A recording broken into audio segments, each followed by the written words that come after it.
What's up? It's Tom. We're starting in St. Paul tonight, where Byron Buxton got ejected in the third inning from his rehab assignment game with the Saints.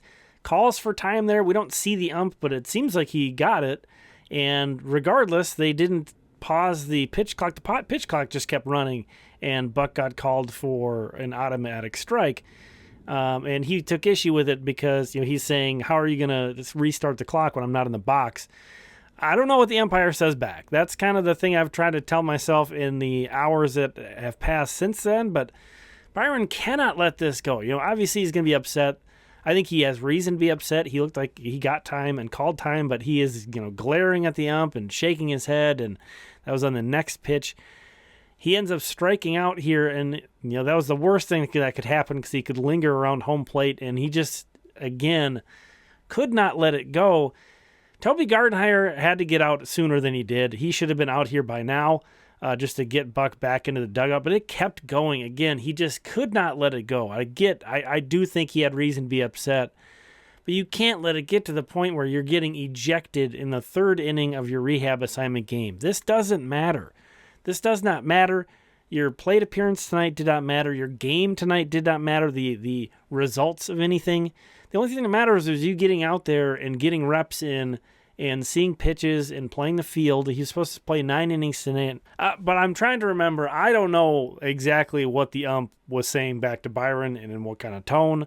So that's kind of the piece of the puzzle where maybe we can give him some benefit of the doubt, and that umpire was being unprofessional, and maybe a little bit of extra frustration because this is a guy the Twins desperately could use right now. They need all the help they can get because this is what his teammates on the Twins were doing. An 8-run inning that they gave up. Oh my gosh. Just the way that it happened is just brutal to rewatch.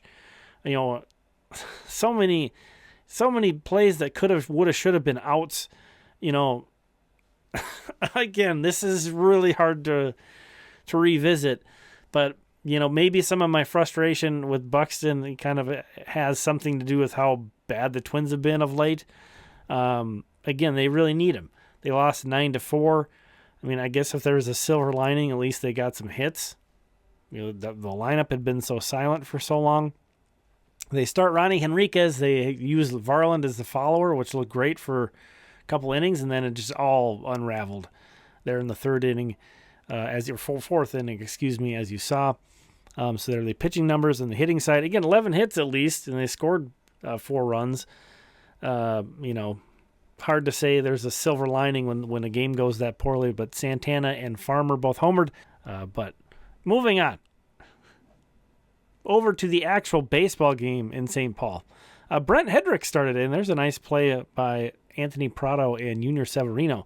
But just want to show you how all of the plate appearances or batters he faced ended in this game. Headrick goes 3 innings.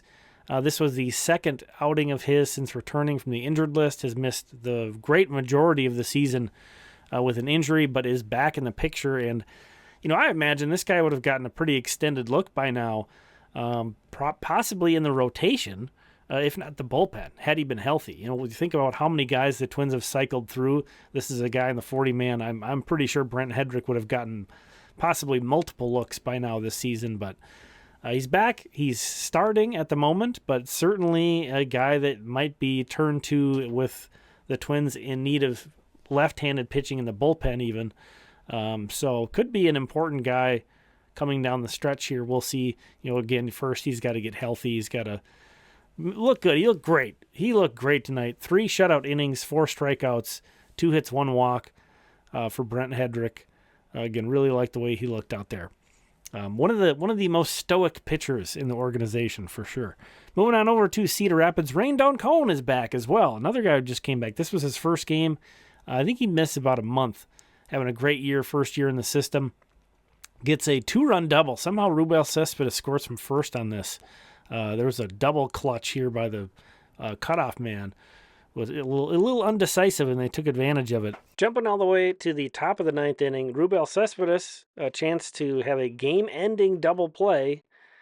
I don't know what happened there. Lost their grip on it, and the runner advances all the way over to third base. This 9th inning was nuts. There was that play by Cespedes. Then the opposing runner, who would have been the go-ahead run, slips on the way to home. So Cedar Rapids gets him out at the plate. They get another run out at the plate. And mind you, the Colonels entered the top of the ninth up 3-0. So this inning was insane in this game. The minor leagues, man, chaos. Just chaos. Top of the 10th inning, Gabriel Gonzalez makes a game-saving catch. And then in the bottom of the 10th, walks it off with a double. It's a double. The official scorekeeper calls it a double. It's a double, okay? We could debate whether that should have been caught or not, but no debating. Gabriel Gonzalez, man, that's some hero stuff. Diving catch, top of the 10th, walk off, bottom of the 10th, huge. Charlee Soto, a little bit of a mixed bag today, but here's a 97-mile-per-hour fastball from him. Didn't get a ton of help from his defense today. Kyle DeBarge was the kind of highlight guy for the Mighty Muscles hitting, but he also got thrown out trying to steal second twice. So I think he was kind of a good metaphor for the day in general, was Kyle DeBarge. Here he gets what's called an infield single. They said he beat that out anyway, and then gets thrown out at second again. So even the guy who was the bright spot, the silver lining for the Mighty Muscles today, got thrown out twice. But he did turn a really nice double play. And again, he got 2 hits, Kyle DeBarge. So again, here's the Brent Headrick line in case you missed it. John Klein also pitched really well. Again, Charlee Soto, he gives up 4 runs on 4 hits, couple walks, but strikes out 5 in 4 1/3 inning. Again, topped out at 97. Dobnak followed Brent Headrick and pitched the final 6 innings, only gave up 1 run on 2 hits, struck out 6. So pretty awesome to see Dobnak get in a good outing there as well. Jalen Nowlin had a solid outing, 5 innings, 2 runs, 6 strikeouts for him. He's another lefty to keep in mind. Not on the 40-man or anything like that, but moving on over to the hitting side, Deshaun Kersey Jr., yet again, it seems like he's in the Saints line on these like every other game. Claudio Rosario back with the win surge, hit a double today. Gabriel Gonzalez had that walk-off, and then DeBarge with the multi-hit game there. The Mighty Muscles lost their game 4-0 today. Here's the rest of the results. They now trail Lakeland, the team they're playing this week, and this is the final week of the season, so they can get it back tomorrow. So that's a good thing, but they are now behind Lakeland. Anyway, thanks for checking this one out. Really appreciate you. Let me know what you think about that Buxton ejection, and we'll talk again soon.